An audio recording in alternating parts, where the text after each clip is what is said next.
إن الحمد لله نحمده ونصلي على رسوله الكريم أما بعد فأعوذ بالله من الشيطان الرجيم بسم الله الرحمن الرحيم وما خلقت الجن والإنس إلا ليعبدون أو كما قال عليه الصلاة والسلام لا تدخلوا جنة جسد بالحرام আল্লাহ রাব্বুল আলামিন মানুষকে দুনিয়ায় পাঠিয়ে ক্ষান্ত হননি।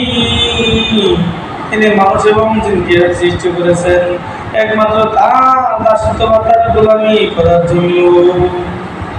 বান্দার ইবাদত করবে, ইবাদত করার জন্য আল্লাহ রাব্বুল আলামিন শরীয়তের বিধান দিয়ে দিয়েছেন। সূরা আল-জারিয়াত 45 নম্বর সূরা 18 নম্বর আয়াতে বান্দা তোমার জন্য শরীয়তের বিধান লিপিবদ্ধ করে দেওয়া হলো, আর তোমাদের জন্য যে ধর্ম লিপিবদ্ধ করে দেওয়া হলো।